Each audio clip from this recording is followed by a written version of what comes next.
मुरादाबाद के छज्जलैट क्षेत्र स्थित अनिका हॉस्पिटल से जुड़े आर्यन उपचार प्रकरण में नया मोड़ सामने आया है। पहले इलाज में लापरवाही का आरोप लगाने वाले आर्यन के पिता संजय सिंह अब बैकफुट पर आ गए हैं और उन्होंने स्पष्ट कहा है कि उनके बेटे के इलाज में डॉक्टर परवेज मलिक की कोई लापरवाही नहीं थी। छज्जलैट निवासी संजय सिंह ने बताया कि उनका 8 वर्षीय पुत्र आर्यन 25 मार्च 2026 को पेट दर्द, उल्टी और कमजोरी की शिकायत के साथ पहली बार अनिका हॉस्पिटल लाया गया था। जांच में एसजीओटी और एसजीपीटी का स्तर काफी बढ़ा हुआ पाया गया, जिसे गंभीर स्थिति मानते हुए डॉक्टर परवेज मलिक ने तत्काल भर्ती की सलाह दी थी। हालांकि परिजन उस दिन इंजेक्शन लगवाकर बच्चे को घर ले गए। डॉक्टर परवेज मलिक के अनुसार 26 मार्च की शाम आर्यन को दोबारा अस्पताल लाया गया।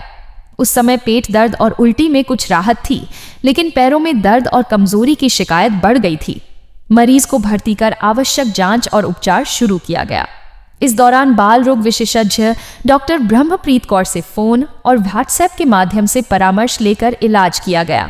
27 मार्च की सुबह आर्यन में न्यूरोलॉजिकल लक्षण तेजी से बढ़े और चलने में कठिनाई होने लगी। स्थिति गंभीर देखते हुए उसे तुरंत हायर सेंटर रेफर कर दिया गया। बाद में उच्च केंद्र की जांच में आर्यन को गिलवान बारे सिंड्रोम होने की पुष्टि हुई। चिकित्सीय दस्तावेजों में कहीं भी यह उल्लेख नहीं मिला कि उसकी हालत किसी गलत इंजेक्शन या उपचार से बिगड़ी। संजय सिंह ने मीडिया से कहा कि वह कुछ लोगों के बहकावे में आकर स्वास्थ्य विभाग और पुलिस में शिकायत कर बैठे थे।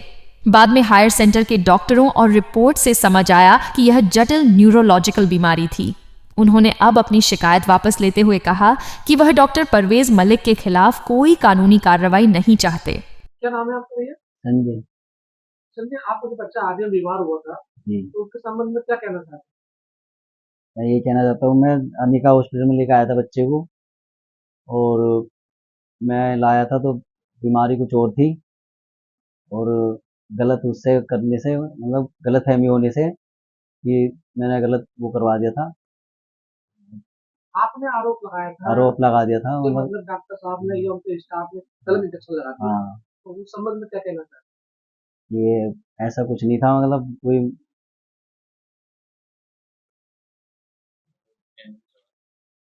मैंने ऐसी, क्योंकि लोगों के कहने से चढ़ाव में आ गया था थोड़ा सा, ये कि इसलिए वो हुआ, बेकाबू में आ गया था मैं। हैं? आपने तो कप्तान साहब के या पुलिस में शिकायत भी करी है, उस संबंध में कुछ क्या कहना चाहते हैं?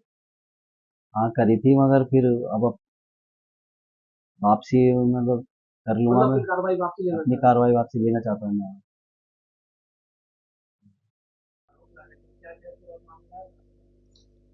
ये बच्चा आर्यन है, छज्जलैट के रहने वाला, 8 वर्षीय उसकी उम्र है। वो हमारे पास 25 तारीख को जनरल ओपीडी में दिखाने आया था। उसको पेट के दर्द की शिकायत थी, उल्टियाँ हो रही थी और बीच खाना वो खा नहीं पा रहा था 1 आध 2 दिन से। जनरल दवाइयाँ देके उसको घर के लिए भेजा गया। उसको दवाई लेने के बाद उसे कोई आराम आया नहीं। शाम के नंबर में तकरीबन 6 बजे 7 बजे के करीब वो दोबारा मेरे पास आया, बोले कि डॉक्टर साहब अभी आराम नहीं हो रहा है। तो मैंने उनकी जांचें कराई। जब मैंने जांचें कराई, जांचों में पाया गया कि बच्चे को एक्यूट हेपेटाइटिस टाइप के सिम्टम्स आए हैं, जिसमें उसकी ये 25 तारीख की जांच हमारे पास है, जिसमें इसका SGOT 178 और SGPT 1361 आया गया। बच्चे को इंजेक्टेबल्स दिए गए। जैसे ही बच्चा अस्पताल में आया, उसके बाद उसे भर्ती की सलाह दी गई। बच्चों के घर वालों ने भर्ती ना करके बच्चे को घर ले गए। अगले दिन शाम को तकरीबन 6 बजे के करीब बच्चे दोबारा से मेरे पास आया और बोला कि जी उल्टी में तो आराम है, लेकिन कमजोरी बढ़ती जा रही है, चलने फिरने में थोड़ी दिक्कत बता रहा था। तो उसको मैंने कहा कि भाई इस तरीके से ट्रीटमेंट नहीं होगा, आपको भर्ती रहना पड़ेगा यहाँ पर। उसको हमने फिर भर्ती करा 26 तारीख की शाम को। जैसे ही उसको भर्ती करा, उसकी जांच दोबारा से कराई गई, तो उस दिन इसकी जांच की 26 तारीख की जांच है। इसका SGOT और SGPT दोनों का दोनों कम हुआ है।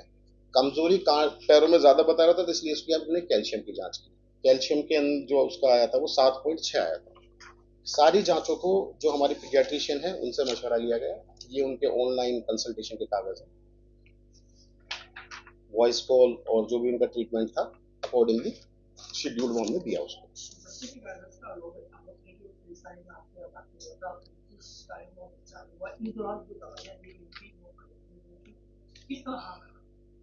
ये बिल्कुल बेबुनियाद वाली बात है कि 23 तारीख को भर्ती हुआ है। भर्ती हमारे यहाँ 26 तारीख को हुआ है और ये उसके फाइल है।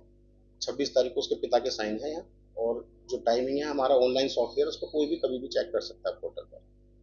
दूसरा आरोप जो उनका ये है कि हमारे बच्चे को तबीयत बिगड़ी इंजेक्शन लगने से या ये हुआ। 27 तारीख की सुबह, 26 को हमने उसको भर्ती करा, 27 की सुबह में बच्चे को पैरों की कमजोरी लगातार बढ़ती रही, पेट की दिक्कतें सही हो रही हैं। 11 बजे के करीब उनके माँ बाप से मेरी बात हुई, तो मैंने उनको मशवरा दिया कि जो हमारे पीडियाट्रिशियन है वो तकरीबन 1-1:30 बजे के करीब आएंगे, चाहे तो आप उनसे कंसल्टेशन कर सकते हैं, अदरवाइज आप किसी बड़े सेंटर में दिखा सकते हैं। बच्चों को दिल्ली ले जाना पड़ा? नहीं, बच्चे को दिल्ली बाद की बात है। उसके बाद बच्चा यहाँ से चला गया 27 तारीख की सुबह में, सुबह मतलब अराउंड 12-1 बजे के करीब लमसम। उसके बाद वो बच्चा टीएमयू में गया, टीएमयू में बच्चे को भर्ती कराया गया। ये उसके भर्ती कागज हैं जो ये दर्शाते हैं कि इनकी एप्लीकेशन बिल्कुल गलत है। ये 27 तारीख को टीएमयू में भर्ती हुआ है बच्चा, और 29 को वहां से छुट्टी हुई है। जब टीएमयू में बच्चा गया तो उसके पैरों की नसें लगातार कमजोर होती जा रही थी। इनिशियल डायग्नोज जो उसका वहां पे बना वो जीबीएस सिंड्रोम बना। जीबीएस सिंड्रोम एक ऐसा सिंड्रोम होता है जिसमें ऑटो इम्यून डिजीज है ये। इसमें ना तो कोई डॉक्टर ना कोई दवा के कारण ही किसी मरीज को हो सकता है कभी भी। वहां पर उसको, संजय को ये सलाह दी गई कि बच्चे को कुछ इम्यूनोग्लोबिन के इंजेक्शन लगेंगे और साथ साथ में उसकी रीढ़ की हड्डी से एक जांच ली जाएगी, जिस पर संजय ने उस चीज को इनकार कर दिया, कि रिफ्यूज कर दिया है कि मैं इंजेक्शन नहीं लगवा पाऊंगा और ना ही मुझे रीढ़ की हड्डी की जांच करानी। संजय बच्चे का पिता। उसके बाद वो बच्चे को उन्होंने डॉक्टर से कहा कि जी हमें कहीं आगे के लिए आप रेफर कर दीजिए। तो प्लाज्मोफेरेसिस एक थेरेपी होती है जो मुरादाबाद में अवेलेबल नहीं है, जो कि टर्शियरी सेंटर है खुद अपने आप में टीएमयू, तो उन्होंने उसके आगे के लिए सलाह दी। बच्चा आगे भर्ती हुआ, वहां पर भी जाके उसको इम्यूनोग्लोबिन के इंजेक्शन लगे, लेकिन जैसे जैसे डिजीज प्रोग्रेस हो रही थी, डिजीज बहुत तेजी से प्रोग्रेस होती है, और उसको फिर वेंटिलेटर सपोर्ट पे रखा गया वहां पर। पूरी तरीके से निराधार है। ये एक जीबीएस एक ऐसी बीमारी है इसको जो अपने आप शरीर की ही खिलाफ एंटीबॉडी बनाती है, जिसमें नसों का पैरालाइज होना शुरू हो जाता है, जिसको हम कहते हैं ऑटो इम्यून डिजीज। इसमें ना तो कोई भी डॉक्टर अपने चाह के भी ये बीमारी किसी मरीज को दे, गलती तो बहुत दूर की बात है। क्यों आरोप लगा रहे हैं? ऐसा क्या वजह? तो आरोप लगाने का मुख्य कारण ये है कि उनको ऐसा लगता है कि जब बच्चा अस्पताल में आया था उस टाइम वो अपने पैरों पे चल रहा था, और जब यहाँ से जा रहा था तो वो खड़ा नहीं हो पा रहा था। तो ये एक डिजीज की तीव्रता से बढ़ने के संकेत थे, जो कि जिसके कारण उसको दिमाग में ये वहम है या लोगों ने उसे भड़काया है। जबकि मेरी डॉक्टरों से सभी जगह बात हुई है, उन सब ने कहा कि हमने इसके पेरेंट्स को समझाया कि ये जीबीएस बीमारी है, क्योंकि जहां भी उसने बच्चे को भर्ती कराया उसने यही बताया कि हमारे बच्चे को इंजेक्शन लगे और उसके बाद ऐसा हो गया। तो डॉक्टर ने उससे कहा कि ये इंजेक्शन लगने के कारण नहीं है और ना ही ये कहीं सत्यापित है। आपको संतुष्ट है आपकी बात से? हाँ, अब आके मैंने जब उनको समझाया, मैंने उनको बोला कि लगातार आप मेरे साथ इस तरीके की हरकतें करोगे, डिफेम करने की मुझे कोशिश करोगे, तो मैं आपके खिलाफ एफआईआर दर्ज करूंगा।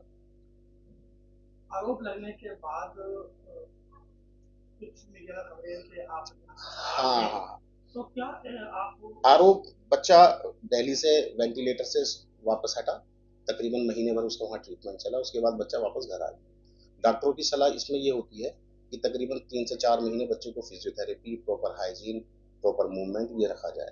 यही सलाह देकर उसकी छुट्टी करेंगे वहाँ से। अब वो मेरे पास आए और मुझसे हर जाने के तौर पर फिर से कुछ पैसों की डिमांड करने लगे, बच्चे के घर वाले।